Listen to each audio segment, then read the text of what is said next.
హల్లెలూయా. మంచిది, అందరూ కూర్చుందాం, వాక్యాన్ని విందాం.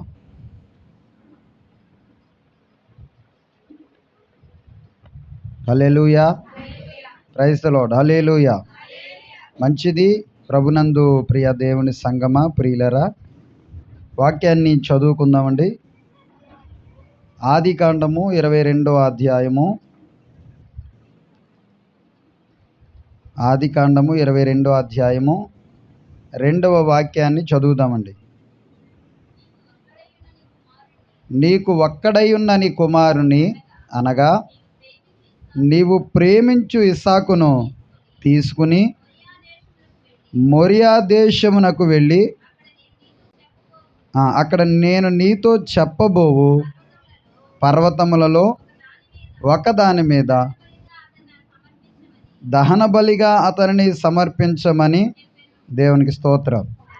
ప్రార్థన చేసుకుందాం. ప్రార్థన. పరిశుద్ధుడైన మా తండ్రి, ప్రేమ కలిగిన మా ప్రభువా, నీకు వందనాలు. ఈ సమయంలో నాయనా ఇంతవరకు పాటలు పాడి నీ నామాన్ని గణపరచడానికి సహాయం చేశారు. నీ దాసునిగా నీ పక్షాన్ని నేను నిలబడుతుండగా అయ్యా నీ ఆత్మతో నింపండి, నీ సిలువ చాటును మరుగుపరచండి. తండ్రి నీకు వందనాలు. విత్తబోతున్న మాటలు శ్రద్ధగా ఆలకించే జ్ఞానము దయచేయండి. ఏం మాట్లాడాలో అభిషేకం ఇచ్చి, వాక్చైతుర్యం ఇచ్చి, జ్ఞానము లేని నాకు జ్ఞానం ఇచ్చి, స్పష్టముగా అర్థవంతముగా ప్రభు నీ వాక్యము ద్వారా నాతో మా అందరితో మీరు మాట్లాడి బలపరచమని, వాక్య పరిచర్య అంతట్లో నీ కృపా పరిశుద్ధాత్మ సహాయమును మీరు మాకు తోడుగా ఉండి నడిపించమని యేసు పరిశుద్ధ నామంలో ప్రార్థన చేసి వేడుకుంటూ ఉన్నాను, మా పరమ తండ్రి. హల్లెలూయా. హల్లెలూయా. ప్రభునందు ప్రియ దేవుని సంగమా, ప్రియులరా, గత కాలమంతా ప్రభు మనలను మన కుటుంబాలను కాపాడి సంపూర్ణమైన ఆరోగ్యం ఇచ్చిన, తన కృపలో బలపరిచిన దేవునికి ఘనత, మహిమ, ప్రభావాలు ఆయనకు మాత్రమే చెందునుగాక. కూడి వచ్చిన మీ అందరికీ ప్రభు నామములో వందనాలండి. అందరికీ వందనాలు. ప్రియులరా, వాక్యాన్ని శ్రద్ధగా దేవుని మాటలు మనం ఆలకిద్దాం. గత వారములో అంటే మనము ఆదికాండం గురించినటువంటి మాటలు మనం నేర్చుకోలేదు. అంతకుముందు ఆదివారం కూడా ఆదికాండం గురించినటువంటి సత్యాలు మనం నేర్చుకోలేదు. మరలా మనం ఆదికాండంలోనికి వచ్చాం. ఒకసారి రాయబడిన సందర్భాలు మనము ఆదికాండం 22వ అధ్యాయంలో ప్రారంభంలో మనం చదువుకున్నాం. దేవుడు అబ్రహామును పరిశోధించెను అనే విషయాల గురించి కొన్ని ప్రాముఖ్యమైన సందర్భాలు నేర్చుకున్నాం కదండి. ఎలా పరిశోధిస్తాడు, ఎలా పరీక్షిస్తాడు దేవుడు అనే విషయాల గురించి మీరు నీతో స్పష్టంగా మాట్లాడాను కదండి. అందరూ నేర్చుకున్నారుగా. దేవునికి స్తోత్రం చెప్పండి. ప్రియులరా, తర్వాత ఆదికాండము 22వ అధ్యాయం 2వ వాక్యంలో మనం చూస్తున్నాం. అప్పుడు ఆయన నీకు ఒక్కడై ఉన్న నీ కుమారుని అనగా నీవు ప్రేమించు ఇస్సాకును తీసుకుని మొరియా దేశమునకు వెళ్ళి అక్కడ నేను నీతో చెప్పబోవు పర్వతములలో ఒకదాని మీద దహన బలిగా అర్పించమని చెప్పాను. దేవునికి స్తోత్రం చెప్పండి. ప్రియులరా, ఇక్కడ అబ్రహాము యొక్క ఎవరండి కుమారుడు అబ్రహాము యొక్క కుమారుడు ఇస్సాకు. ప్రియులరా, దేవుడు మోరియా అనేటువంటి పర్వతం మీదకు తీసుకువెళ్ళి తనకు ఒక్కడై ఉన్నటువంటి ఇస్సాకును దేవుడు బలిగా సమర్పించమంటున్నాడు. అయితే ప్రియులరా, అబ్రహాముకి ఎంతమంది కుమారులు? ఒక్కడేనా? ఎంతమంది కుమారులు? 2. ఇంకో కుమారుడి పేరేం పేరు? ఇస్మాయిల్. అయితే ఇక్కడ ఒక్కడై ఉన్న కుమారుడు అని ఎందుకు అంటున్నాడంటే ప్రియులరా, ఇస్మాయేలు దాసికి పుట్టిన కుమారుడు.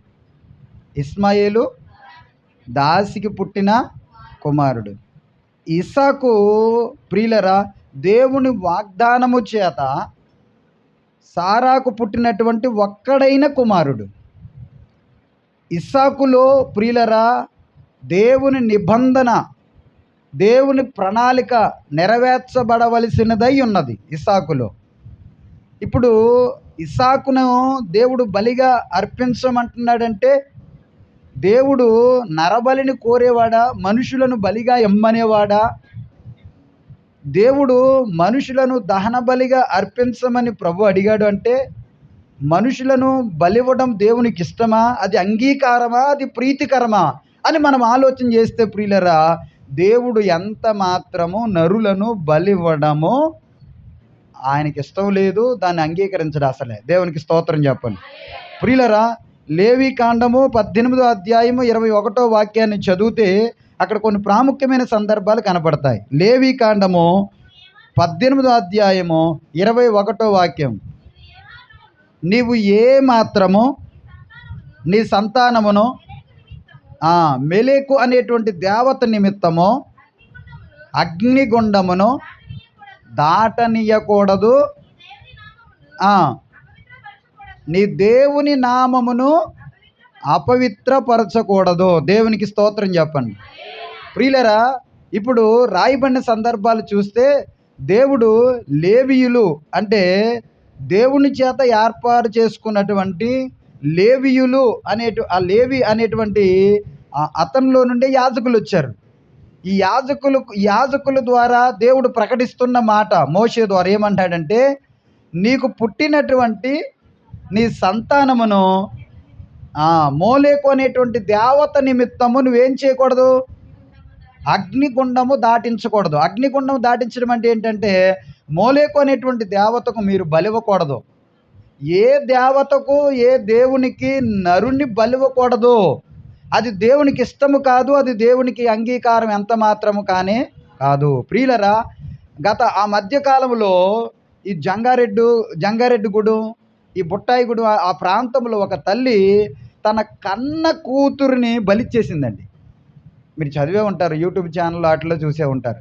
కన్న కూతురిని ఏం చేసిందండి, బలిచ్చేసింది. ప్రియులరా, దేవుడు ఏం మాట్లాడుతున్నాడు, దేవుడు ఏం సెలవిస్తున్నాడు ఒకసారి మనం ఆలోచన చేస్తే, దేవుడు అంటున్నాడు లేవి కాండములో ఏమంటున్నాడు, నీకు పుట్టినటువంటి సంతానమును మోలేకు అనేటువంటి దేవతకు నువ్వేం చేయకూడదు, అగ్నిగుండం దాటించకూడదు. అంటే అగ్నిలో దహనపరచకూడదు, అంటే దహన బలిగా ఇవ్వకూడదు దేవతకి అంటున్నాడు. రెండవదిగా ద్వితీయోపదేశ కాండము 9వ అధ్యాయము 10వ వచనాన్ని మనం చూస్తే అక్కడ మరో సందర్భం కనపడుతుంది. ఒకసారి చూడండి.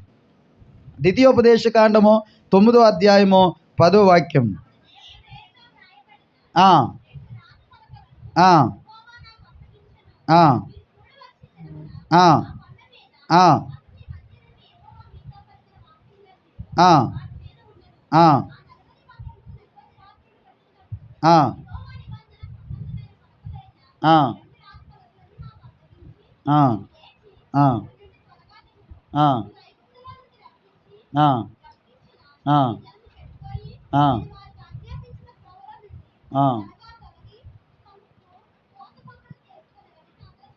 దేవునికి స్తోత్రం చెప్పండి ప్రియులారా. ఇక్కడ కూడా మనకి ఏ సందర్భాలు కనపడుతున్నాయి అని మనం చూస్తే, ఒక పోత బొమ్మను చేసుకుని దానికి బలులు అర్పించడము, అక్కడ ఆ దూడ బొమ్మను ఆరాధించడం అనేటువంటి సందర్భం అక్కడ కనబడుతుంది కదండి. బలులు అర్పించడము, తర్వాత అక్కడ ఏం చేయడం జరుగుతుందంటే ప్రియులరా, దూడ బొమ్మను వాళ్ళు ఆరాధించడం జరుగుతుంది ప్రియులరా. అయితే దేవుడు రోషము కలిగిన వాడు, ఆయన మాత్రమే ఆరాధించాలి.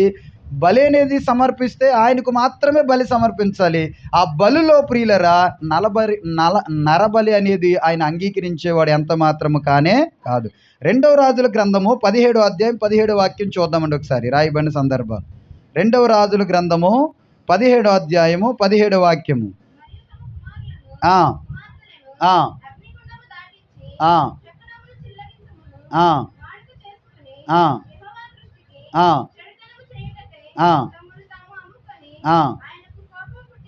దేవునికి స్తోత్రం చెప్పండి. రాయబడిన సందర్భాలు మనం చూస్తే రాజుల 2వ గ్రంథము 17వ అధ్యాయము 17వ వాక్యములో ఇశ్రాయేలు సర్వ సమాజము ఏం చేశారంటే అండి, వారి కుమారులను కుమార్తెలను అగ్నిగుండమును దాటించి శకునమును చిల్లంగితనమును చేసుకుని యెహోవా దృష్టికి చెడుతనము చేయుటకై వాళ్ళు అమ్ముకున్నారంటండి. దేవునికి కోపం రప్పించారంట. దేవునికి స్తోత్రం చెప్పండి. అంటే ప్రియులరా, దేవుడు మానవాళ్ళని కలగజేశాడు, దేవుడు సృష్టిని చేశాడు, దేవుడు మట్టి బొమ్మను చేసి మనిషిని చేశాడు. మనిషిని చేసిన దేవుడు, తన పోలికలో చేసిన దేవుడు మనుషులను దేవుడు ఎంత మాత్రము బలిమ్మని అడిగేవాడు కానే కాదు. అయితే ఇక్కడ అబ్రహాము కుమారుడైన ఇస్సాకును బలిగా ఇమ్మని ఎందుకు కోరుతున్నాడు?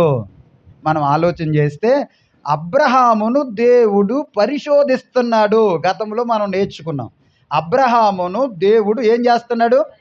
పరిశోధిస్తున్నాడు, తన కుమారుడైన ఇస్సాకును బలిమ్మని. అసలు అబ్రహాము ఆయన ఏం చేస్తాడు? అసలే అబ్రహాము తన మనసులో ఏ ఆలోచన కలిగి ఉన్నాడు? నేనిచ్చిన ఆ కుమారుణ్ణి, నేనిచ్చిన ఇస్సాకును అబ్రహాము నాకు ఇస్తాడా ఇవ్వడా అని పరిశోధించాడు. ఇప్పుడు పరిశోధించబడినప్పుడు ప్రియులరా, అబ్రహాము తాను ఒక్కడై ఉన్న ఒక్క కుమారుని దేవునికి ఇవ్వడానికి ఇష్టపడుతున్నాడు, వెనుతీయట్లేదు. దేవునికి స్తోత్రం చెప్పండి ప్రియులరా. ఇప్పుడు రెండు సందర్భాలు, అబ్రహాము ప్లస్ ఎవరండి? అబ్రహాము ప్లస్ ఎవరండి? ఇస్సాకు. బాగా బాగా వినండి. అబ్రహాము, ఇస్సాకు ఏ పర్వతం మీదకు తీసుకెళ్ళమన్నాడు? మోరియా అనేటువంటి పర్వతం మీదకు తీసుకెళ్ళమన్నాడు. బాగా వినండి ప్రియులరా. తర్వాత అబ్రహాము, ఇస్సాకు ఛాయ. ఛాయ అంటే ఏంటి? నీడ. అబ్రహాము, ఇస్సాకు ఏం చెప్పండి ఇప్పుడు? ఛాయ అంటే ఒక నీడ. కానీ తండ్రి అయిన దేవుడు, కుమారుడైన యేసుక్రీస్తు, ఇది నెరవేర్పు. తండ్రి అయిన దేవుడు, కుమారుడైన యేసుక్రీస్తు, ఇదేంటండి? నెరవేర్పు. బాగా వినాలి వాక్యం ప్రియులరా. ఇప్పుడు అబ్రహాము కుమారుని ఏ పర్వతం మీదకి తీసుకెళ్ళమన్నాడు? మోరియా అనేటువంటి పర్వతం మీదకి తీసుకెళ్ళమన్నాడు. ఇప్పుడు అబ్రహాముకి ఎంతమంది కుమారులు? ఒక్కడే అయిన కుమారుడు. అక్కడ మనం చదివాం కదండి, ఏమని చదివాం చూడండి. అప్పుడైనా నీకు ఒక్కడయ్యున్న నీ కుమారుని, అనగా నీవు ప్రేమించి ఇస్సాకును తీసుకుని మోరియా దేశమునకు వెళ్ళి అక్కడ నేను నీతో చెప్పబోవు పర్వతములలో ఒక దాని మీద దహన బలిగా అర్పించమని చెప్పాను. దేవునికి స్తోత్రం చెప్పండి. ఈ వచనంలో ప్రత్యేకముగా మనకి ఏం కనబడుతుంది అని మనం చూస్తే, యోహాను సువార్త 3వ అధ్యాయం 16వ వాక్యం ఒకసారి చదవండి, రాయబడిన సందర్భాలు. యోహాను సువార్త 3వ అధ్యాయము, దేవుడు లోకమును ఎంతో ప్రేమించెను కాగా తాను అద్వితీయ కుమారునిగా పుట్టిన వానియందు విశ్వాసముంచు ప్రతివాడును నశింపగా నిత్య జీవము పొందినట్లు ఆయనను అనుగ్రహించెను. దేవునికి స్తోత్రం చెప్పండి. ఇప్పుడు ఎంతమంది కుమారులు ప్రభుకి?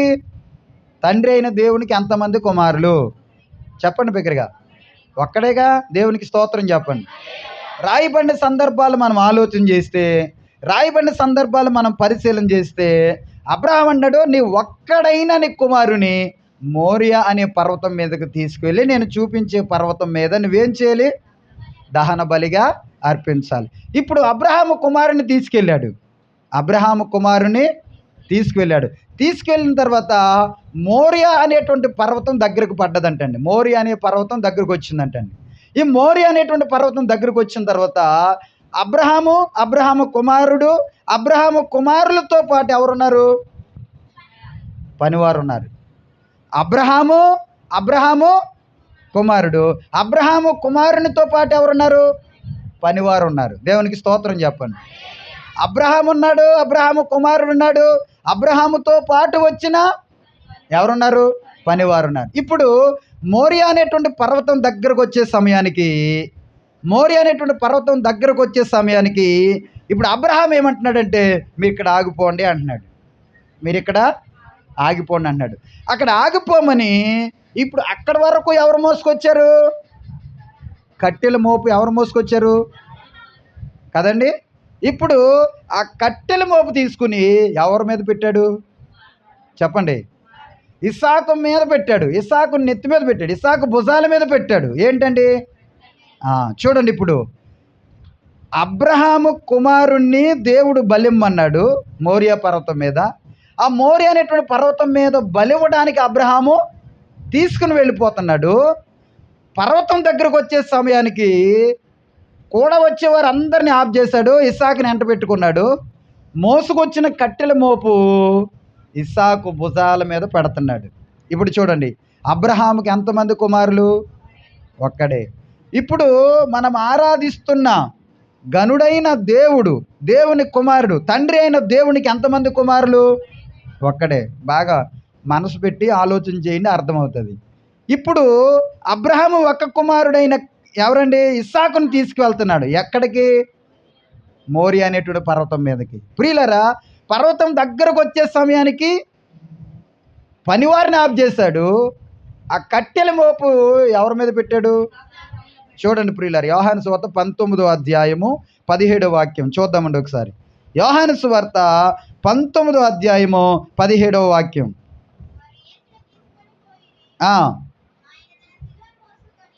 చూడండి, ఆ రాయబడిన సందర్భం ఒకసారి చదవమ్మా. 19:17. ఆయన తన సిలువను మోసుకుని కపాలమనబడు స్థలమునకు వెళ్ళెను.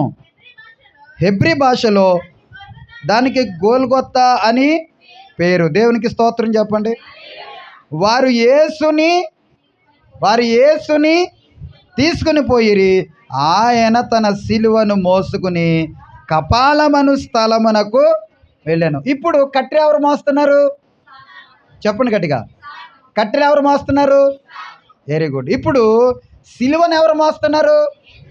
యేసు ప్రభు. ఇప్పుడు చూడండి ప్రియులారా, అబ్రహాము బలి సమర్పణ ఒక ఛాయ, కానీ కల్వరిగిరిలో క్రీస్తు సమర్పించిన ఆ సిలువ మరణము నెరవేర్పు. ఇస్సాకులో ఇప్పుడు ఏం కనబడుతున్నది? యేసుక్రీస్తు యొక్క సిలువ మరణం కనబడుతుంది. దేవునికి స్తోత్రం చెప్పండి. ఇస్సాకులో యేసుక్రీస్తు యొక్క చెప్పండి ఇప్పుడు సిలువ మరణము కనబడుతుంది. ఇప్పుడు మోరియా అనేటువంటి పర్వతం దగ్గరకు వచ్చే సమయానికి ప్రియులరా ఏం జరిగిందంట? ఆ కట్టెలు మోపు తీసి ఇస్సాకు భుజాల మీద పెట్టాడు. ఇప్పుడు వారు యేసుని తీసుకువెళ్ళారటండి. ఆయన సిలువను ఆయనే మోసుకుని కపాలమనబడు స్థలమునకు వెళ్ళాడు. దేవునికి స్తోత్రం చెప్పండి. ఇప్పుడు ప్రియులరా, అబ్రహాముకు ఒక్కడే కుమారుడు, తండ్రి అయిన దేవునికి ఒక్కడే అయిన కుమారుడు. ఏ ప్రాంతానికి వెళ్ళమన్నాడు చెప్పండి? మోరియా అనేటువంటి పర్వతం మీదకు తీసుకుని వెళ్ళమన్నాడు. ప్రియులరా, రాజుల దినవృత్తాంతాల 2వ గ్రంథము చూద్దామండి ఒకసారి. రాజుల దినవృత్తాంతాల 2వ గ్రంథము 3వ అధ్యాయములో మనకు ఒక మాట కనపడుతుంది. ఆ మాట మనం చూస్తే ప్రియులరా, ఒకసారి ఆ మాటలు కిందకి చదవండి. ఒకసారి త్వరగా మాటలు చదివండి. 2వ గ్రంథం 3వ అధ్యాయము మొదటి నుంచి చదవండి ఒకసారి. తర్వాత సొలొమోను యెరూషలేములో తండ్రి అయిన దావీదునకు యెహోవా ప్రత్యక్షమైనప్పుడు ఎక్కడ చెప్పండి ఇప్పుడు? మోరియా అనే పర్వతమందు దావీదు సిద్ధపరిచిన స్థలమున వర్ణాను కళ్ళమందు దావీదు ఏర్పరిచిన స్థలమున యెహోవాకు ఒక మందిరమును కట్టనారంభించెను. దేవునికి స్తోత్రం చెప్పండి. ఇప్పుడు సొలొమోను మందిరాన్ని ఎక్కడ కట్టాడు చెప్పండి? మోరియా అనే పర్వతం మీద. అర్థమవుతుందండి. తన తండ్రి అయిన దావీదు సిద్ధపరిచిన ఏ కళ్ళం అంటే ఇది? వర్ణాను కళ్ళమందు దావీదు ఏర్పరిచిన స్థలమున యెహోవాకు ఒక మందిరమును. దేవునికి స్తోత్రం చెప్పండి. ఇప్పుడు అబ్రహాము కుమారుడైన ఇస్సాకును ఏ పర్వతం మీద బలి ఇవ్వడానికి తీసుకెళ్ళాడు చెప్పండి గట్టిగా? మోరియా అనే పర్వతం మీదకు తీసుకువెళ్ళాడు. ప్రియులారా చూడండి, యేసు ప్రభుని ఏ స్థలం ఏ కొండ మీద సిలువ వేయడం జరిగిందంటే ప్రియులారా, బాగా మనం ఆలోచన చేస్తే సొలొమోను ఏ కొండ మీద అయితే మందిరాన్ని కట్టాడో, తన తండ్రి అయినటువంటి దావీదు సిద్ధపరిచిన ఏ స్థలములో అయితే మందిరాన్ని కట్టాడో అదే స్థలములో క్రీస్తు గొల్గొతా అనేటువంటి ఆ కొండ మీద శిలువ మరణాన్ని పొందాడు. దేవునికి స్తోత్రం చెప్పండి. ఎక్కడ పొందాడు చెప్పండి? ఇప్పుడు మోరియా అనేటువంటి పర్వతం క్రీస్తు మరణానికి వచ్చే సమయానికి ఏ పర్వతంగా మార్చబడ్డది? గొల్గొతా అనేటువంటి ఆ స్థలముగా మార్చబడ్డది. దేవునికి స్తోత్రం చెప్పండి. హల్లెలూయా. ప్రియులారా, అబ్రహాము ఒక్క కుమారుడైన ఎవరండి? ఇస్సాకును బలివ్వడానికి వెనుతీయలేదు. సర్వ మానవాళి కొరకు తండ్రి అయిన దేవుడు తన ఒక్క కుమారుడైన క్రీస్తును బలివ్వడానికి వెనుతిరగలేదు. ప్రియులరా, రాయబడిన సందర్భాలు మనం చూస్తే అబ్రహాము కుమారుడైన ఇస్సాకును తీసుకెళ్ళాడు. అబ్రహాము కుమారుడైన చెప్పండి బిగ్గరగా, ఇస్సాకును తీసుకెళ్ళాడు. ఇప్పుడు చూడండి ఒకసారి రాయబడిన సందర్భాలు. ఆది కాండము ప్రియులరా 22వ అధ్యాయము రాయబడిన సందర్భాలు కిందకి చూద్దామండి ఒకసారి. తెల్లవారినప్పుడు అబ్రహాము లేచి గంత కట్టి తన పనివారిలో ఇద్దరిని ఇస్సాకును వెంట పెట్టుకుని కట్టెలు చీల్చి లేచి దేవుడు తనతో చెప్పిన చోటికి వెళ్ళెను. 3వ నాడు అబ్రహాము కనులెత్తి దూరము నుండి ఆ చోటును చూచి తన పనివారితో, మీ గాడిదతో ఏమన్నాడు? ఇప్పుడు ఇక్కడే ఉండుడి, నేనును ఈ చిన్నవాడును అక్కడికి వెళ్ళి దేవునికి మ్రొక్కి మరలా మీ యొద్దకు వచ్చేదమని చెప్పి తన కుమారుడైన ఇస్సాకు మీద పెట్టి కత్తిని పట్టుకుని పోయెను. వారిద్దరు కూడి వెళ్ళుచుండగా నా తండ్రి అని పిలిచెను. అందుకతడు ఏమి అనెను. అప్పుడు అతడు నిప్పును కట్టెలు ఉన్నవి, కానీ దహన బలికి గొర్రె పిల్ల ఏదని అడుగగా అబ్రహాము, నా కుమారుడా, దేవుడే దహన బలికి ఒకసారి గొర్రె పిల్లలను చూచుకొనని చెప్పాను. దేవునికి స్తోత్రం చెప్పండి. ఎవరు చూసుకుంటారు? దేవుడే చూసుకుంటాడు. ఏమన్నాడు చూడండి. అబ్రహాము తన కుమారుడైన ఇస్సాకుతో చెప్తున్నాడు. ఇస్సాకు అన్నాడు, నానా, డాడీ ఏమన్నాడు? ఇదిగో మనం దహన బలి ఇవ్వడానికి వెళ్తున్నాం. మన చేతిలో నిప్పు ఉంది, భుజాల మీద కట్లు ఉన్నాయి. అయితే దహన బలి ఇవ్వడానికి గొర్రె పిల్లేది. ఇప్పుడు దీనికి తండ్రి సమాధానం చెప్తున్నాడు, దేవుడే చూసుకుంటాడు. దేవునికి స్తోత్రం చెప్పండి. ఎవరు చూసుకుంటారు? కొద్ది బిగ్గరగా చెప్పండి. ఎవరు చూసుకుంటారు? దేవుడే చూసుకుంటారు. ఇప్పుడు ఈ దహన బలిగా ఇవ్వబోతున్నా ఆ దేవుడు చూసుకుంటాడని చెప్పిన ఆ గొర్రె పిల్ల ఎవరు? అసలే దేవుడే చూసుకుంటాడని అబ్రహాము చెప్పిన ఇస్సాకుకు బదులుగా దేవుడు చూసుకుని దేవుణ్ణి గొర్రె పిల్లగా బలివ్వబోతున్న ఆ గొర్రె పిల్ల ఎవరు అని మనం ఆలోచన చేస్తే ప్రియులరా, రాయబడిన సందర్భాలు యోహాను సువార్త 1వ అధ్యాయము 29వ వాక్యం. త్వరగా చదవండి. యోహాను సువార్త 1వ అధ్యాయము 29వ వాక్యం. ఇప్పుడు చూడండి ఏమన్నాడు. మరునాడు యోహాను యేసు తన యొద్దకు రాగా చూచి, ఇదిగో లోక పాపములను మోసుకుని పోవు దేవుని గొర్రె పిల్ల. దేవునికి స్తోత్రం చెప్పండి. బిగ్గరగా చెప్పండి. నేను ప్రారంభంలో చెప్పాను, దేవుడు నరబలిని కోరడు. అర్థమవుతుందండి. ఇస్సాకుని ఇమ్మన్నాడు అంటే అబ్రహామును దేవుడు ఏం చేస్తున్నాడు? పరిశోధిస్తున్నాడు. అబ్రహాం అంటున్నాడు, అబ్రహాముతో ఇస్సాకు అన్నాడు, నానా కట్లున్నాయి, నిప్పుంది, మరి బలివ్వడానికి గొర్రె పిల్ల లేదంటే అబ్రహాం ఏమంటున్నాడు? దేవుడు చూసుకుంటాడు. ఏం చూసుకుంటాడు? ఏ మోరియా అనే పర్వతం మీద అబ్రహామును తన కుమారుడైన ఇస్సాకును బలిమ్మన్నాడు. ఇస్సాకుకు బదులుగా తన కుమారుడైన క్రీస్తును తండ్రి అయిన దేవుడు అదే పర్వతం మీద లోక పాపములను మోసుకుని పోవు దేవుణ్ణి గొర్రెపిల్లగా తన కుమారుడైన క్రీస్తును బలి ఇవ్వడానికి తండ్రి అయిన దేవుడు ఇష్టపడుతున్నాడు. హల్లెలూయా చెప్పండి బిగ్గరగా హల్లెలూయా. ప్రియులారా అదే అధ్యాయము ప్రియులారా 36వ వాక్యాన్ని చదివితే అక్కడ మరో మాట అమ్మా అతడు నడుచుచున్న యేసు వైపు చూచి ఇదిగో దేవుని గొర్రెపిల్ల అని చెప్పాడండి. ఎవరు చెప్పారు ఈ మాట? యోహాన్ చెప్తున్నాడు. లోక పాపములను మోసుకుని పోవు దేవుని గొర్రెపిల్ల అన్నాడు మొట్టమొదటిగా యోహాన్ గారు. రెండవదిగా ఏమన్నాడు చూడండి ఒకసారి. అతడు నడుచుచున్న యేసు వైపు చూచి ఇదిగో దేవుని గొర్రెపిల్ల అన్నాడు. ఇప్పుడు చూచుకుంటాడు అని అబ్రహాముతో దేవుడు పలికించిన మాట అక్కడ బలిగా ఇవ్వబోతున్నటువంటి గొర్రెపిల్ల ఎవరు అంటే రాయబడిన సందర్భాలు చూస్తున్నాం. ఎవరండి? యేసు క్రీస్తు గురించి చెప్తున్నాడు. చూసుకుంటాడు. అదే మోరియా పర్వతం మీద ఇసాకును దేవుడు బలివ్వడు కానీ మనం చూస్తున్నాం. ఇందాక మనం చదివాం కదండి. ఆ రాయబడిన సందర్భాల్లో మనం చూస్తే మీరు ఇక్కడే ఉండండి, మేము వెళ్ళి మరలా మ్రొక్కుకుని మరలా మీ యొద్దకు వచ్చేదు. ఇక్కడ అబ్రహాములో విశ్వాసం కనపడుతుంది, అబ్రహాములో నమ్మకం కనపడుతుంది. మేము వెళ్తున్నాం, మరలా మ్రొక్కి మేమిద్దరము తిరిగి వస్తాం అంటే చూసారండి. అబ్రహాముకు ఒక నమ్మకం ఉంది. ఏంటి? మేము వెళ్తున్నామంటే నేను ఒక్కనే రాము, మేమిద్దరము మరలా. అక్కడ దేవుని ప్రణాళిక ఏదో ఉంది, దేవుని చిత్తం ఏదో ఉంది. అందుకని అబ్రహాం అన్నాడు, ఏమన్నాడు? నాయన సమస్తమును దేవుడు అక్కడ చూసుకుంటాడు. దేవునికి స్తోత్రం చెప్పండి. ఎవరు చూసుకుంటారు? బిగ్గరగా చెప్పండి. ఎవరు చూసుకుంటారు?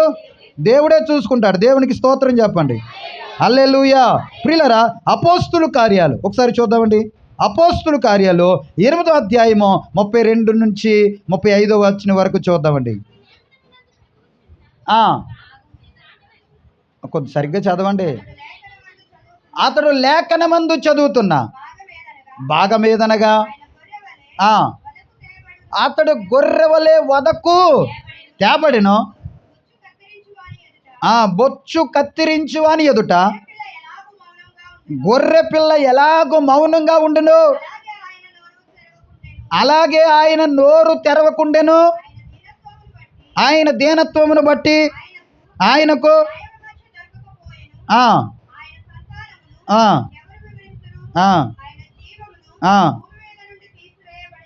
35 వరకు చదివేశారమ్మా. ప్రవక్త ఎవరి గురించి ఇలాగ చెప్పుచున్నాడు? తన్ను గూర్చియా వేరొకను గూర్చియా అని పిలుపుని అడిగాను. అందుకు పిలుపు నోరు తెరిచి అదండి. ఇప్పుడు కనబడుతున్న గొర్రె పిల్ల ఎవరు? యెషయా గ్రంథాన్ని చదువుతున్నాడు అంటండి. ఎవరండి ఆయన? నపుంసకుడు. దాని గురించి వివరణ ఇస్తున్నాడు. ఎవరు? పిలుపు. ఇప్పుడు వదకు తేబడిన గొర్రె పిల్ల ఎవరు?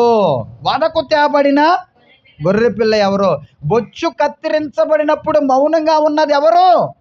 ఆ సందర్భాన్ని గురించి నపుంసకుడితో ఎవరు చెప్తున్నారు? పిలుపు చెప్తున్నారు. ఇదిగో వదకు తేబడిన గొర్రె పిల్ల క్రీస్తు. దేవునికి స్తోత్రం చెప్పండి. కొద్ది బిగ్గరగా చెప్పండి. వదకు తేబడిన గొర్రె పిల్ల క్రీస్తు. అర్థమవుతుందండి. మౌనంగా ఉన్న గొర్రె పిల్ల చెప్పట్లేదు మీరు. క్రీస్తు. అర్థమవుతుందండి. రాయబడిన సందర్భాలు ఇవన్నీ అంటే మన కొరకు, మానవాళి కొరకు ప్రాణము దారబోయడానికి వచ్చినటువంటి కుమారుడైన క్రీస్తు. అంటే మోరియా పర్వతం మీద ఇస్సాకును అబ్రహాము బలిచ్చే సమయంలో దేవుడు అంగీకరించడు, కానీ అదే మోరియా అనే పర్వతం మీద గొల్గొస్తా అనేటువంటి స్థలము మీద తండ్రి అయిన దేవుడు తన కుమారుడైన క్రీస్తును సర్వ మానవాళి కొరకు బలిగా సమర్పణ చేస్తాడు. దేవునికి స్తోత్రం చెప్పండి. కొద్ది బిగ్గరగా చెప్పండి. ప్రియులారా మరొక 1 పేతురు రాసినటువంటి పత్రిక 1వ అధ్యాయము 18-19 వచనాలు చూద్దామండి. 1 పేతురు రాసిన పత్రిక 1వ అధ్యాయము 18-19 వచనాలు చదువుదామండి. అమ్మా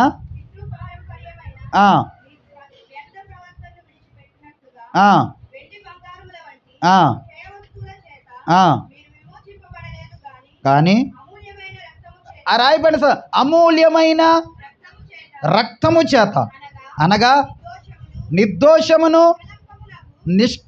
నిష్కలమశమగు గొర్రె పిల్ల వంటి క్రీస్తు రక్తము చేత విమోచింపబడితిరని మీరెరుగుదురు కదా. మునిపే ఆ ఆ ఆ ఆ ఆ ఆ కాగా దేవునికి స్తోత్రం చెప్పండి. నిర్దోషియు నిష్కల్మషుడైన యేసుక్రీస్తు యొక్క రక్తములో మనందరం ఏమయ్యామంటామండి? కడగబడ్డాం, పరిశుద్ధులమయ్యా. మోరియా అనేటువంటి పర్వతం మీద, గొలుగొస్తా అనేటువంటి స్థలం మీద క్రీస్తు తన పరిశుద్ధ రక్తాన్ని కార్చాడు. తన ప్రాణాన్ని మన కొరకు చెప్పండి ఇప్పుడు దారబోసాడు. ప్రియులరా, ప్రకటన గ్రంథము 5వ అధ్యాయము, ప్రకటన గ్రంథము 5వ అధ్యాయము 6వ వచనం నుండి వాక్యం చదువుదాం. ప్రకటన గ్రంథము 5వ అధ్యాయము 6వ వాక్యము నుండి. మరియు సింహాసనమునకును పెద్దలకు మధ్యను వధింపబడి ఉండుట, గొర్రె పిల్ల నిలిచి ఉండుట చూచితిని. ఆ గొర్రె పిల్లకు 7 కొమ్ములను ఉండెను.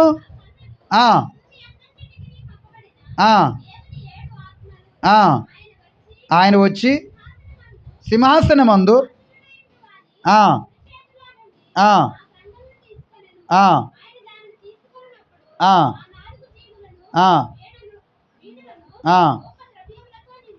దేవునికి స్తోత్రం చెప్పండి. ఇక్కడ కూడా ఎవరి గురించి చెప్తున్నారు అంటే ప్రియులరా, యేసుక్రీస్తు అనేటువంటి గొర్రె పిల్ల గురించి మాత్రమే మాట్లాడుతున్నాడు. దేవునికి స్తోత్రం చెప్పండి, దగ్గరగా చెప్పండి. ఎవరి గురించి మాట్లాడుతున్నాడు?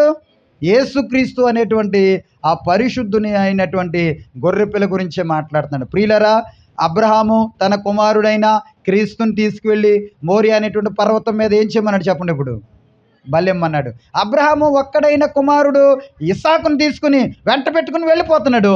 మోరియా అనేటువంటి ఆ పర్వతం దగ్గరకు వచ్చేటప్పటికి పనివారిని ఆఫ్ చేశాడు, గాడిదని ఆఫ్ చేశాడు, ఆ కట్టెల మోపు తీసి ఇస్సాకు మీద పెట్టాడు. ప్రియులరా, ఇస్సాకు దాన్ని మోసుకుంటూ వెళ్తున్నాడు. మోసుకుంటూ వెళ్తున్నప్పుడు ఆయన అడుగుతున్నాడు, కట్టెలు ఉన్నాయి, నిప్పు ఉంది, దహన బలి ఇవ్వడానికి గొర్రె పిల్ల ఏది? దేవునికి స్తోత్రం చెప్పండి. దహన బలి ఇవ్వడానికి ఏం లేదు, గొర్రె పిల్ల లేదు. అప్పుడు అబ్రహాం అన్నాడు, సమస్తమును దేవుడు చూసుకుంటాడు. దేవునికి స్తోత్రం చెప్పండి. ఎవరు చూసుకుంటారు? దేవుడే చూసుకుంటాడు. ఇప్పుడు కింద ఆదికాండం 22వ అధ్యాయము ఇప్పుడు ఎక్కడి నుంచి చదివారో అది కంటిన్యూ చేయండి మరలా.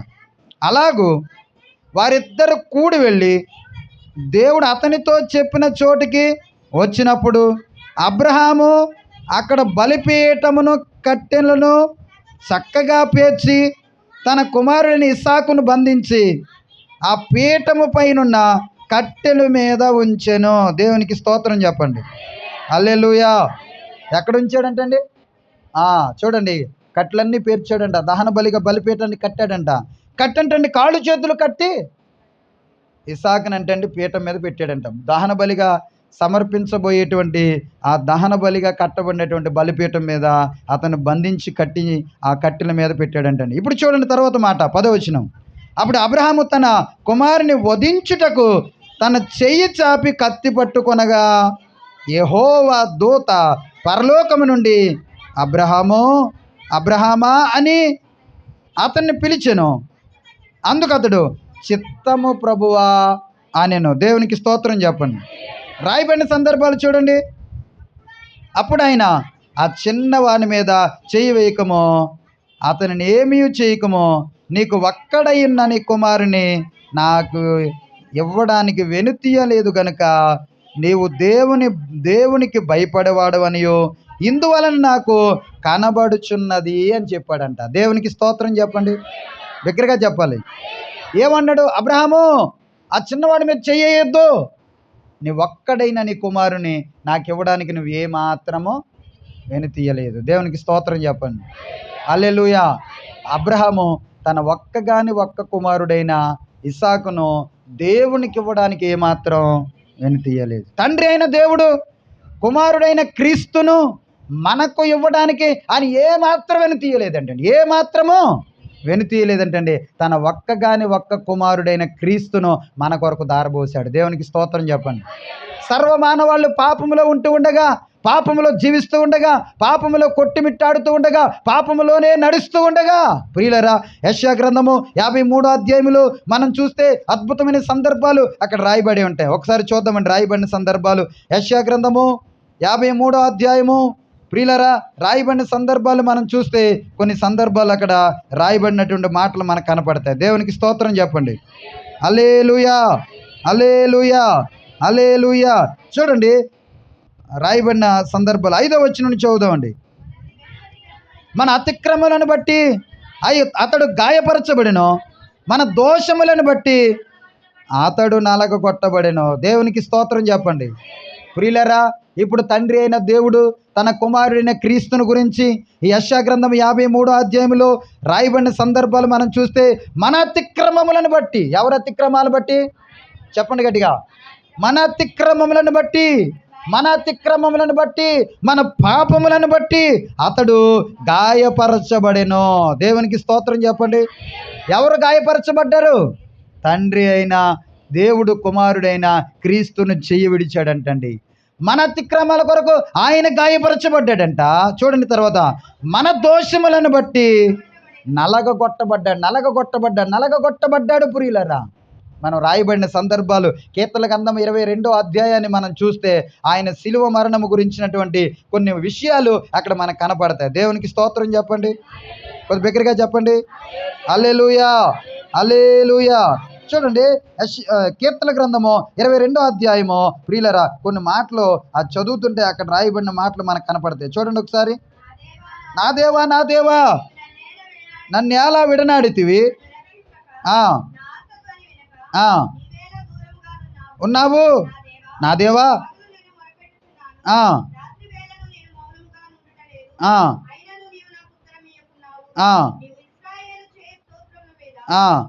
ఆసీనుడవై ఉన్నావు.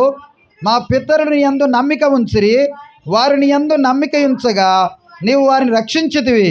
వారు నీకు మొర్రపెట్టి విడుదల నొందిరి, నీ యందు నమ్మిక ఉంచి పోయిరి. నేను నరుడను కాను, ప్రజల చేత తృణీకరింపబడిన వాడును. నన్ను చూచువారందరూ పెదవులు విరిచిరి, తలాడించుచు నన్ను అపహాసము చేయుచున్నారు. దేవునికి స్తోత్రం చెప్పండి. హల్లెలూయా. అతని వస్త్రాలు పంచుకున్నారంటండి. అతని వస్త్రాల కొరకు చీట్లు వేసుకున్నారంట. అతని శరీరం అంతటిని కూడా నేల దున్నునట్లుగా నాగటితో నేలను దున్నునట్లుగా క్రీస్తు ప్రభు యొక్క ఆ శరీరమును కొరడాలతో, ప్రియులరా, 39 కొరడాలతో క్రీస్తు యొక్క దేహం అంతటిని కూడా ఏం చేశారంటే చెప్పండి, ఇప్పుడు ఏం చేశారంటండి, మొత్తం దున్నేశారంటండి. దేవునికి స్తోత్రం చెప్పండి. అంతా కూడా ఆయన శరీరం అంతా చీల్చబడ్డదంటండి. ఆయన శరీరం అంతా గాయపరచబడ్డదంటండి. ఆయన శరీరం అంతా కూడా ఏమైందంటండి, నలకు కొట్టబడ్డదంట. దాని గురించి యెషయా ప్రవక్తను మన అతిక్రమలను బట్టి అతడు గాయపరచబడెను. దేవునికి స్తోత్రం చెప్పండి. ఎవరి అతిక్రమాలను బట్టి? మన అతిక్రమాలను బట్టి అతడు గాయపరచబడెను, మన దోషములను బట్టి అతడు నలగగొట్టబడెను. రాయబడిన సందర్భాలు చూస్తే మన సమాధానార్థమైన శిక్ష అతని మీద పడిను, అతడు పొందిన దెబ్బల చేత మనకు స్వస్థత కలుగుతున్నది. కింద మాటలు చూడండి ఏమన్నాడో, మనందరము గొర్రెల వలె త్రోవ తప్పిపోతుమే. దేవునికి స్తోత్రం చెప్పండి. కొద్ది బిగ్గరగా చెప్పండి. హల్లెలూయా. మనుషుల యొక్క పరిస్థితి ఎలాగున్నప్పుడు తన ఒక్క కుమారుడైన క్రీస్తును తండ్రి అయిన దేవుడు బలి సమర్పణ చేయవలసి వచ్చింది అని మనం చూస్తే మనందరము అంటండి, చెప్పండి ఎలాగున్నాం? త్రోవ తప్పమంటండి. ఎవరు త్రోవలు వాళ్ళు తిరుగుతున్నారంట, ఎవరు త్రోవలో వాళ్ళు వెళ్ళిపోతున్నారంట. ప్రియులరా, పరిశుద్ధ గ్రంథములో రోమిలికి రాసిన పత్రికలో ఉంటుంది, వారి కన్నుల ఎదుట దేవుని భయము లేకోకుండా బ్రతుకుతున్నారంట. మనుషులు భయము లేకోకుండా, మనుషులు భక్తి లేకోకుండా, మనుషులు విశ్వాసము లేకోకుండా, దేవుడంటే లెక్క లేకోకుండా వాళ్ళు చూస్తారు, వీళ్ళు చూస్తారు, వీళ్ళకి భయపడుతున్నారు. కానీ దేవునికి భయపడలేని మనుషులు సమాజంలో ఉన్నారంటండి. దేవుని లెక్క చేయని మనుషులు సమాజంలో ఉన్నారంటండి. పాపాలు చేసుకుంటూ, అతిక్రమాలు చేసుకుంటూ భూమి మీద పాపం అనేటువంటి ఆ భారాన్ని వాళ్ళే మోసుకుంటూ ఆ అతిక్రమాలు చేసుకుంటూ వెళ్ళిపోతూ ఉంటే తండ్రి దేవుడు కుమారుడైన క్రీస్తునంటండి సర్వ మానవాళి యొక్క పాపముల నిమిత్తము తన కుమారుడైన క్రీస్తుని ఏం చేశాడు చెప్పండి ఇప్పుడు. మనుషులందరూ అంటండి ఎవరికి నచ్చిన త్రోవలో వాళ్ళకి వెళ్ళిపోతున్నారంట. దేవునికి స్తోత్రం చెప్పండి. ఏం చేస్తున్నారు చెప్పండి ఇప్పుడు. ఎవరికి నచ్చిన త్రోవలో వాళ్ళు వెళ్ళిపోతున్నారు. ప్రియులరా, ఇక్కడ కూటం జరిగింది మొన్న ఈ మధ్యకాలంలో, ఈ వారంలోనే. ఎంతమంది వెళ్ళారు ఒకసారి చెయ్యొద్దండి. ఒకరు వెళ్ళారు కదండి, ఇద్దరు వెళ్ళారు, చాలా మంచిది. ఇప్పుడు ఆయన ఒక మంచి మాట చెప్పాడు.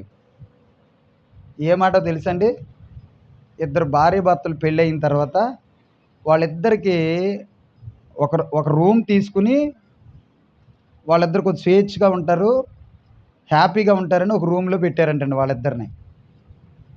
వాళ్ళిద్దరు అంటండి ఒక కిటికీ తెరవబడి ఉన్న కిటికీలో వాళ్ళిద్దరు కిటికీ దగ్గర కూర్చున్నారంటండి. కూర్చుని మాట్లాడుకుంటున్నారంట. మాట్లాడుకుంటున్నప్పుడు అంటండి ఆ కిటికీలో నుండి ఒక ఎలకొచ్చి వెళ్ళిపోయిందంట.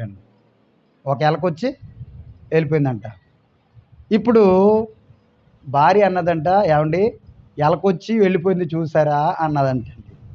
అప్పుడు ఈయన అన్నాడంట, చూశాను అన్నాడంట.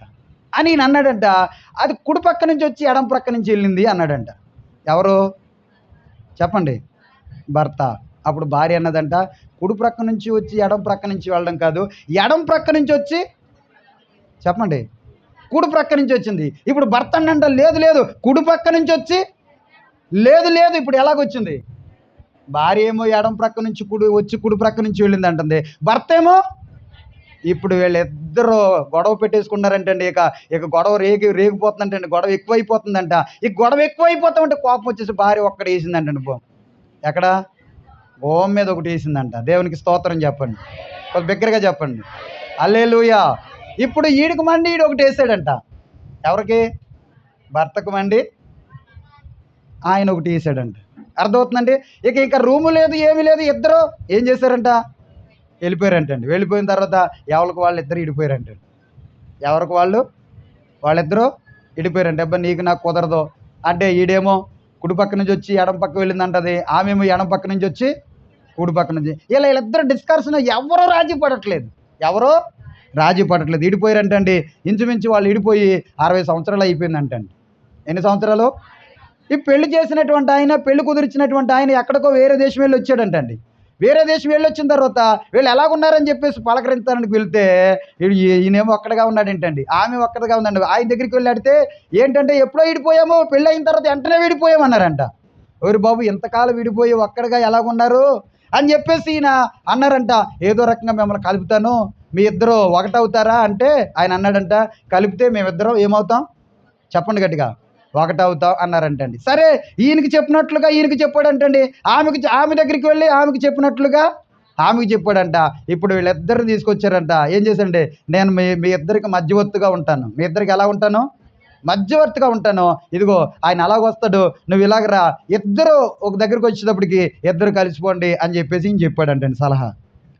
చెప్పబడిన సలహా మేరకు ప్రియులరా, ఆయన పెళ్లి చేసుకున్నటువంటి 60 సంవత్సరాలు అంటే 70 ఎన్ని వచ్చేసి ఉంటాయి, చాలా సంవత్సరాలు వచ్చేసి ఉంటాయి కదండి. 60 సంవత్సరాలు అయిపోయినాయి అప్పటికే కదండి, 60 సంవత్సరాలు. ఇప్పుడు ఆయన అలాగొచ్చారంట, ఈమె ఇలాగొచ్చిందంట. ప్రియులరా, వీళ్ళిద్దరూ కలుసుకున్నారంట. అయ్య బాబు, ఎంతకాలం అయింది నేను చూసి అంటున్నాడంట ఆయన. ఈమంటదండి, ఎంతకాలం అయింది నేను చూసి అని ఈమెను అంటుందంట. ఇక వాళ్ళిద్దరూ ఆనందం తట్టుకోలేక ఒకరికొకరు కౌగిలించుకున్నారంట. వాళ్ళు ఇంకా ఎవరు చూస్తున్నారని ఆలోచన లేకోకుండా చక్కగా వాళ్ళిద్దరు వాటేసుకుని ఇంకా ఆనంద బాష్పాలేక ఆనందంతో ఉప్పొంగిపోతున్నారంటండి. ఉప్పొంగిపోతున్నప్పుడు వాళ్ళిద్దరు ఆనందంతో ఎంతో సంతోషంగా ఉన్నప్పుడు భార్య అన్నదంట, ఏమండి ఆ రోజు నిజంగానే ఎడం ప్రక్క నుంచి వచ్చి కుడి ప్రక్క నుంచి వెళ్ళింది. దేవునికి స్తోత్రం చెప్పండి, కొంచెం దగ్గరగా చెప్పండి.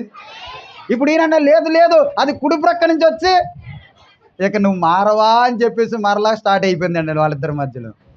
ఎవరిద్దరి మధ్యలో కదండి, అంటే ఎవరికి వాళ్ళు రాజీ పడడానికి ఇష్టపడుతున్నారా?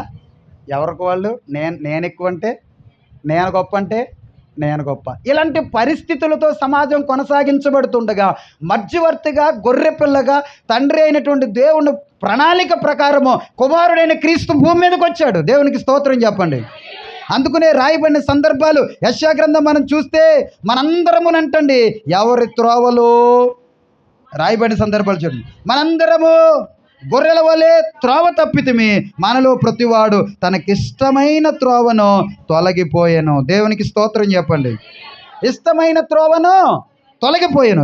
రాయబడిన సందర్భాల కింద యెహోవా మనందరి దోషాలు, యెహోవా మనందరి దోషాలు, చెప్పండి గట్టిగా, యెహోవా మనందరి దోషాలు దేవుని మీద మోపాడంటాడు. మనందరి దోషాలు ఆయన మీద మోపాడంట. అందుకునే యోహాను సువార్త 1వ అధ్యాయం 29వ వాక్యంలో చూసాం. ఏమన్నా అక్కడ రాయబడింది, ఇదిగో లోక పాపములను మోసుకొని పోవు దేవుని గొర్రెపిల్ల. దేవునికి స్తోత్రం చెప్పండి.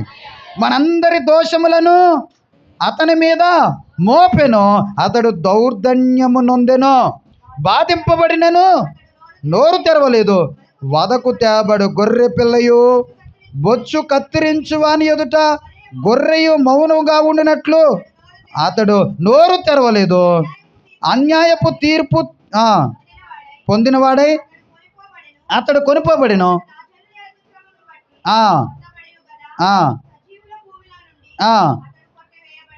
దేవునికి స్తోత్రం చెప్పండి. కొద్ది బిగ్గరగా చెప్పండి.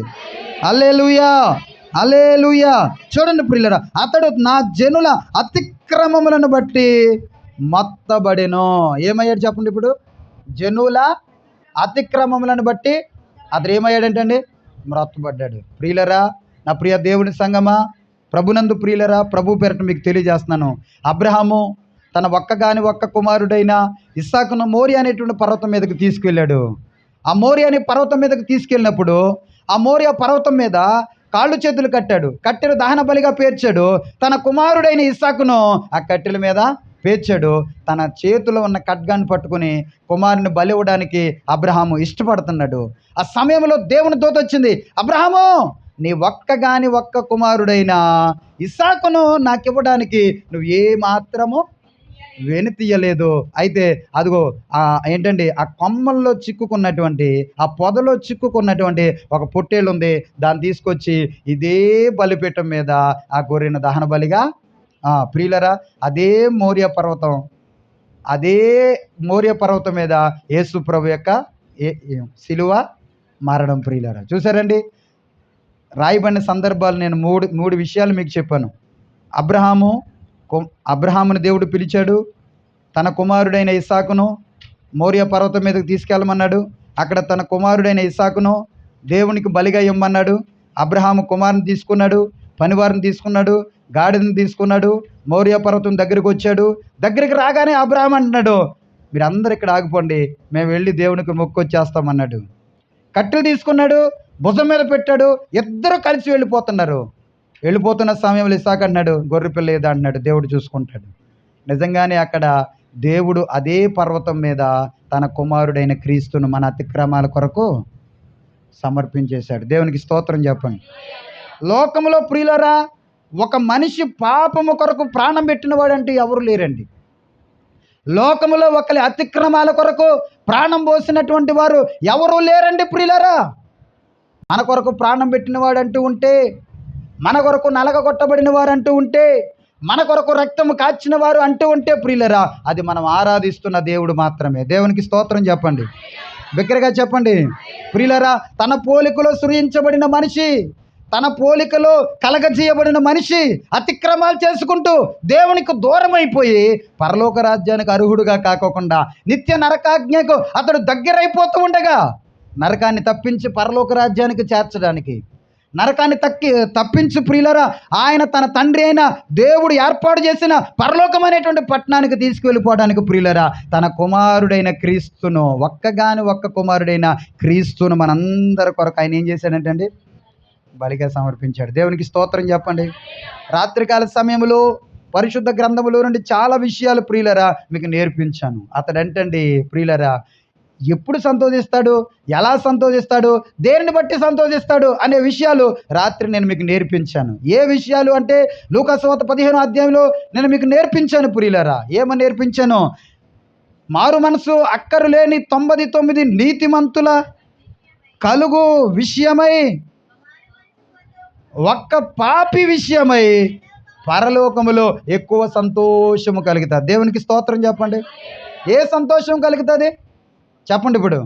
ఎస్, ఏ వ్యక్తి అయితే మనసు మార్చుకోవడానికి ఇష్టపడతాడో, ఏ వ్యక్తి అయితే జీవితం మార్చుకోవడానికి ఇష్టపడతాడో ఆ వ్యక్తిని గురించి అంటండి పరలోకంలో సంతోషం అంట. దేవునికి స్తోత్రం చెప్పండి. ప్రియులారా, మారు మనసు పొందకోకుండా ఉన్న వ్యక్తుల కొరకు ఆయన ఎప్పుడు బాధపడుతూనే ఉన్నాడు. మారు మనసు పొందని వ్యక్తుల కొరకు ఆయన తన కుమారుడైన క్రీస్తును ఈ లోకంలో చేయి విడిచిపెట్టాడు.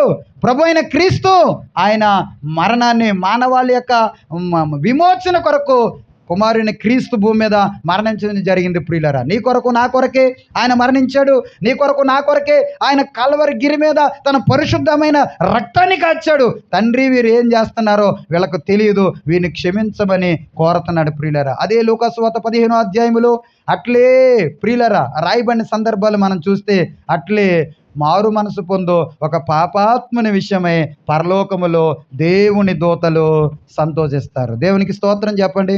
ప్రియులారా, ఇప్పుడు మారు మనసు పొందిన వారందరిని బట్టి దేవుడు సంతోషిస్తున్నాడు. మారు మనసు పొందని వారి విషయమై దేవుడు ఏం చేస్తున్నాడంటే మారు మనసు పొందుతారా అని ప్రభు ఎదురు చూస్తున్నాడు. ఎప్పుడైతే ఒక పాపి మారు మనసు పొందుతాడో, ఎప్పుడైతే ఒక మనిషి తన జీవితాన్ని మార్చుకుంటాడో, లోకంలో ఉన్న వారందరికంటే అధికముగా ఆనందించేవాడు ఎవరంటే చెప్పండి ఇప్పుడు? మనం ఆరాధిస్తున్న దేవుడు. నీ తల్లిదండ్రుల కంటే, నువ్వు కట్టుకున్న భార్య కంటే, నువ్వు కన్న పిల్లల కంటే, ఒక వ్యక్తి మారు మనసు పొందితే కుటుంబ సభ్యుల కంటే ఎక్కువ ఆనందించేది ఎవరంటే చెప్పండి ఇప్పుడు? మన కొరకు ప్రాణం పెట్టిన మన ప్రభు అయిన క్రీస్తు. దేవునికి స్తోత్రం చెప్పండి. బిగ్గరగా చెప్పండి. నా ప్రియ దేవుని సంగమా, నువ్వు మారితే నిన్ను ఎక్కడికి తీసుకెళ్ళిపోతాడో తెలుసా? నువ్వు మారితే ఎక్కడికి తీసుకెళ్ళిపోతాడో తెలుసా? పరలోకానికి తీసుకెళ్ళిపోతాడు. దేవునికి స్తోత్రం చెప్పండి. కొద్ది బిగ్గరగా చెప్పండి. మీకు ఆ విషయం చెప్పనండి. ఒక వ్యక్తి మారు మనసు పొందాలి అని ఆలోచన కలిగి, ఒక వ్యక్తి నేను మారాలి అని ఆలోచన కలిగి మారడానికి ఇష్టపడుతున్న సమయంలోనంటండి, మార్పు చెందడానికి ఇష్టపడుతున్న సమయంలోనంటండి, మనసు మార్చుకోవాలి అని ఆలోచన కలిగిన సందర్భంలోనంటండి. ప్రియులరా, మీకు ఆ విషయం చెప్తున్నానండి. నాకు 2 కుమార్తెలు, 1 కుమారుడు. నేను ఏమనుకుంటున్నానంటే, నా మనసులో ఏమని ఆలోచన వచ్చిందంటే, నా కుమారుడికి ఒక మంచి ఇల్లు ఉండాలి అని చెప్పేసి నేనేం చేశానంటే శంకుస్థాపన చేసి ఇల్లు కట్టడం ప్రారంభించాను. ఇప్పుడు ఇల్లు కాస్త పూర్తి అయ్యింది. ఎవరి కోసం చెప్పండి? చెప్పండి గట్టిగా. కదండి. ఇప్పుడు లోకంలో ఉన్న తల్లిదండ్రులందరూ ఇదే ఆలోచన. ఏ ఆలోచన? నాకు 2 కుమారులు ఉన్నారు, 2 కుమారులకి ఏముండాలి? ఇల్లు ఉండాలి. దేవునికి స్తోత్రం చెప్పండి. చేతులు పైకెత్తి చెప్పండి. హల్లెలూయా. ప్రియులారా, ఇప్పుడు కుమారుల కొరకు ఒక ప్రణాళిక కలిగి శంకుస్థాపన చేసి ఇల్లు కట్టడం ప్రారంభిస్తారు. ఇల్లు ముగిసిన వెంటనే, ఇల్లు మొత్తం పూర్తయిన వెంటనే ఒక దైవ సేవకుని తీసుకొచ్చి ప్రార్థన చేయించి ఆ డోర్స్ దగ్గర అంటించినటువంటి రిబ్బన్ కట్ చేస్తారు. అవునండి? అవునండి? చెప్పండి గట్టిగా. అవునండి. ప్రియులారా, ఒక విషయం చెప్తాను వినండి. ప్రియులారా, ఒక వ్యక్తి మారు మనసు పొందాలి అని భూమి మీద ఎప్పుడు నిర్ణయం తీసుకుంటాడో బాగా వినాలి. ఒక వ్యక్తి మారు మనసు పొందాలని ఎప్పుడైతే ఒక వ్యక్తి తీర్మానం తీసుకుంటాడో ప్రభు ఏం చేస్తారో తెలుసండి? పరలోక రాజ్యంలో ఆయన శంకుస్థాపన చేస్తాడు ఒక ఇంటిని. ఎవరి కొరకు? మారు మనసు పొందాలి అని ఒక నిర్ణయం తీసుకున్న వాళ్ళ కొరకు. దేవునికి స్తోత్రం చెప్పండి. కొద్ది బిగ్గరగా చెప్పండి. హల్లెలూయా, హల్లెలూయా. మీకు అర్థమవుతుందని చెప్పింది? పరలోకంలోనంటండి మన కొరకు అనేక నివాసాలు ఉన్నాయంట. ఎవరి కొరకు? మన కొరకు అంటే మారు మనసు పొందిన వారందరూ. ఇప్పుడు మారు మనసు పొందిన వాళ్ళ స్థితి ఏంటి, మరి పరిస్థితి ఏంటి అంటే నేను చెప్తున్నా వినండి ప్రియులారా. కని పెంచే తల్లిదండ్రులు ఇల్లు కట్టాలి కుమారుల కొరకు అన్నప్పుడు ఎలాగైతే శంకుస్థాపన చేస్తారో, భూమి మీద ఒక మనిషి నేను మారాలి అని ఆలోచన కలిగినప్పుడు పరలోకంలో దేవుడు శంకుస్థాపన చేస్తాడంట. ఏంటది? ఇల్లు కట్టడానికి. ఇప్పుడు మారు మనసు పొందిన తర్వాత, మార్పు చెందిన తర్వాత, జీవితం మార్చుకున్న తర్వాత నీవు ఈ లోకంలో కళ్ళు మూసి ఎప్పుడైతే ప్రాణం విడిచి పరలోక రాజ్యానికి వెళ్ళిపోతావో, దేవుని రాజ్యానికి వెళ్ళిపోతావో, అర్థమవుతుందండి? నీ కొరకు ఒక అందమైన ఇల్లు కట్టేసి ఉంటుంది. దాని రిబ్బన్ కట్ చేసేది ఎవరో తెలుసండి? ఎవరో? చెప్పండి ఎవరండి? మీరు చెప్పట్లేదు సరిగ్గా. ఎవరు రిబ్బన్ కట్ చేసేది? ఎవరు చెప్పండి? ఎవరు కట్ చేస్తారు రిబ్బన్? నాకేం అర్థం అవట్లా. ఎవరు కట్ చేస్తారు? మారు మనసు పొందిన వారే. అక్కడ ఎవరు సేవకులు ఉండరు. ప్రభు కూడా నీకు ఏర్పాటు చేసిన, నీకు కట్టిన ఇంటిని ప్రభు కూడా రిబ్బన్ కట్ చేయడు. ఎందుకు? ఆయన ఎందుకు కట్ చేయడు? ఎందుకు కట్ చేయడు రిబ్బన్? ఆయన కట్టాడు కాబట్టి. ఆయన కట్టిన ఇంటికి ఆయన కట్ చేయడు. ఎవరి కొరకు కట్టాడు? కొద్ది గట్టిగా చెప్పండి. ఎవరి కొరకు కట్టాడు? ఒక వ్యక్తి మారు మనస్సు పొందుతున్నాడు. ఒక వ్యక్తి తన ప్రవర్తన మార్చుకుంటున్నాడు. లోకాన్ని విడిచిపెడుతున్నాడు. నన్ను వెంబడించడానికి ప్రయత్నం చేస్తున్నాడు. ఆ ప్రయత్నం చేసే వ్యక్తి కొరకు ప్రభు ఏం చేస్తాడంటే శంకుస్థాపన చేస్తాడు. నువ్వు ఈ లోకయాత్రను ముగించుకుని భూమి మీద కళ్ళు మూసిన వెంటనే పరలోకానికి వెళ్ళగానే ప్రభు తీసుకెళ్ళి ఎక్కడ నిలబెడతాడో తెలుసా? నీ కొరకు కేటాయించిన ఇంటి ముందు నిలబెడతాడు. అక్కడ చక్కగా పెయింట్ చేసి సుందరంగా కట్టబడిన ఇంటి దగ్గర శంకుస్థాపన ఏంటంటే రిబ్బన్ కట్ చేయడానికి దేవుడు నీ కొరకు ఒక ఇంటిని కట్టాడు. దేవునికి స్తోత్రం చెప్పండి. ఇప్పుడు రిబ్బన్ ఎవరు కట్ చేయాలి చెప్పండి? అంటే మీరు పొందలేదా? మరి ఎవరు కట్ చేయాలి? నా కొరకు కట్టిన ఇంటికి రిబ్బన్ నేను కట్ చేయాలి. తర్వాత మీరు చెప్పండి. ఇప్పుడు చెప్పండి. నా కొరకు అనకండి, అందరూ వచ్చేస్తాం లెక్కలోకి. ఇప్పుడు చెప్పండి. ఇప్పుడు ఎవరి కొరకు? నా కొరకు కట్టబడిన చెప్పండి. మీరు కట్ చేయరా? అనుమానపు జబ్బు మీ అందరికీ. దేవునికి స్తోత్రం చెప్పండి. అసలు వెళ్ళమా? అక్కడ కట్టు ఉందా లేదా? అక్కడికి వెళ్ళిన తర్వాత రిబ్బన్ కట్ చేస్తామా లేదా? అక్కడ కత్తిరి ఉంటుందా లేదా అన్నట్టుగా ఆలోచన చేసేస్తున్నారు మీరు. దేవునికి స్తోత్రం చెప్పండి. బిగ్గరగా చెప్పండి. కట్ చేస్తామా? గట్టిగా చెప్పండి. ఎంతమంది కట్ చేస్తారు? చేయొద్దండి. Very good. దేవునికి స్తోత్రం చెప్పండి. ఎత్తన వాళ్ళందరూ కట్ చేయరనమాట. హల్లెలూయా. బిగ్గరగా చెప్పండి. హల్లెలూయా, హల్లెలూయా. ప్రియులారా, భూమి మీద మారు మనసు పొందితే అర్థమవుతుందండి. పరలోకానికి వెళ్ళగానే డోర్ ఓపెన్ చేసి అందమైన పరలోకం అనే పట్టణంలో నీ కొరకు ఏర్పాటు చేసిన నివాస స్థలానికి వెళ్ళిపోతాం. ఆ నివాస స్థలము నీకు ఇవ్వాలని, ఆ అందమైన పట్టణంలో కట్టబడిన ఆ నివాసము నీవు పరలోక రాజ్యంలో ప్రవేశించాలని నీ కొరకు, నా కొరకు, మన అందరి కొరకు ప్రియులరా అబ్రహాము కుమారుడైన ఇసాకును బలి ఇవ్వకుండా ఆపు చేసి అదే మోరియా పర్వతం మీద కుమారుడైన క్రీస్తును తండ్రి అయిన దేవుడు చెయ్య విడిచి శిలువ మీద తన కుమారుడు సర్వమానవాళి పాపము కొరకు ఏం చేశాడు చెప్పండి? ఇప్పుడు బలి సమర్పణ చేసేసాడు. ఎవరి కొరకు? మారు మనసు పొందని మనుషుల కొరకు. మారతావా? ఇంకా మారకోకుండానే ఉంటావా? సురేష్ గండ ఇంకా అలాగే చూస్తున్నాడు. ఎంతకాలం చెప్తావు మారమని? దేవునికి స్తోత్రం చెప్పండి. కొద్ది దగ్గర పిల్లలు ఇటు చూడండి.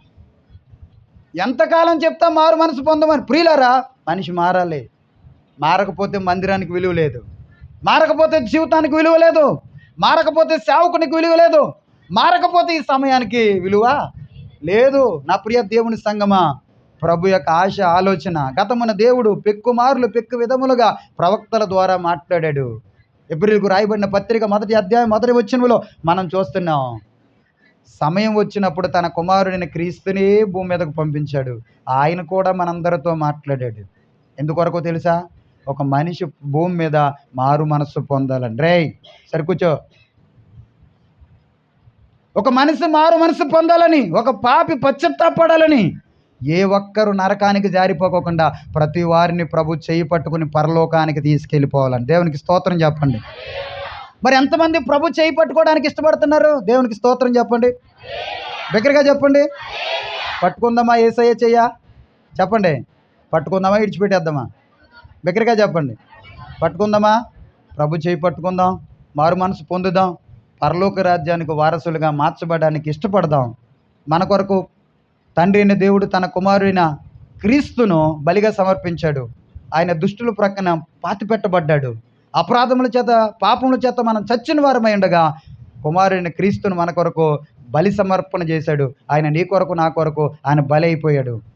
ఇంతగా త్యాగం చేసిన ప్రభు యొక్క మరణాన్ని జ్ఞాపకం చేసుకుని నీ జీవితం మార్చుకోకపోతే మన క్రైస్తవ్యానికి అర్థం అనేది లేనే లేదు. మారదాం, ప్రభు కొరకు జీవిద్దాం, ప్రభు రాకడ కొరకు సిద్ధపడదాం. అట్టి ధన్యత కృప దేవుడు మనందరికీ దయచేయునుగాక.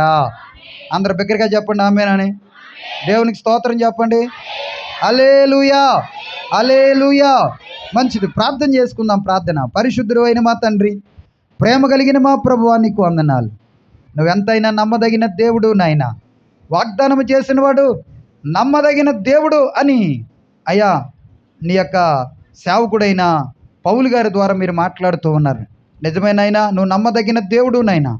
మా కొరకు వాగ్దానం చేస్తావు. సర్వమానవాళి పాపము కొరకు అబ్రహాము మోరియా అనేటువంటి పర్వతం మీద తన కుమారుని బలి ఇవ్వడానికి ఇష్టపడ్డాడు. కానీ తండ్రి అయిన దేవుడు తన కుమారుని ఇస్సాకుని ఇవ్వడానికి ఇష్టపడలేదు. అదే పర్వతం మీద ప్రభా నీ కుమారుడైన క్రీస్తుని మా కొరకు బలి ఇవ్వడానికి ఇష్టపడ్డావు. సర్వమానవాళి యొక్క పాపము కొరకు అయ్యా దౌర్జన్యానికి గురైనను అయ్యా బొచ్చు కత్తిరించబడిన గొర్రె పిల్లవలే నువ్వు మౌనమయ్యావు. మా కొరకు ప్రభువా ఈ లోకములో సజీవ యాగముగా ప్రభువా మా కొరకు నీ శరీరాన్ని, నీ ప్రాణాన్ని, నీ రక్తాన్ని మా కొరకు కాచి వెలనిచ్చి మమ్మల్ని కొన్న పరిశుద్ధుడా నీకు వందనాలు. అయ్యా మా కొరకు ప్రాణం పెట్టిన దేవుడు నువ్వు ఒక్కడవే నాయనా. మా అతిక్రమాల కొరకు నలగగొట్టబడిన దేవుడు నువ్వు ఒక్కడవే నాయనా. లోకంలో ఒక మనిషి కొరకు ప్రాణం పెట్టేవారు ఎవ్వరూ లేరు నాయనా. నమ్మదగిన స్నేహితుడు నువ్వు ఒక్కడవే. ప్రాణం పెట్టిన స్నేహితుడు నువ్వు ఒక్కడవే నాయనా. నువ్వు మా కొరకు నలగగొట్టబడ్డావని, మా కొరకు నీ ప్రాణం పెట్టావని, మా కొరకు ఈ భూమి మీద అనేక శ్రమలు వేదన అనుభవించావని ఆలోచన కలిగి ప్రభువా మేమందరం మారు మనసు పొంది నీకు ఇష్టలుగా, పరిశుద్ధులుగా, నీతిమంతులుగా, నీ రాజ్యానికి వారసులుగా, నీ రాకడ కొరకు సిద్ధపడేవారిగా మమ్మల్ని అందరినీ బలపరిచి నీ రాకడ కొరకు సిద్ధపరచమని యేసు పరిశుద్ధ నామములో ప్రార్థన చేసి వేడుకుంటూ ఉన్నాను మా పరమ తండ్రి. హల్లెలూయా. చెప్పండి అందరు రెండు చేతులు పైకెత్తి దేవునికి స్తోత్రం చెప్పండి. హల్లెలూయా, హల్లెలూయా, హల్లెలూయా. మంచిది.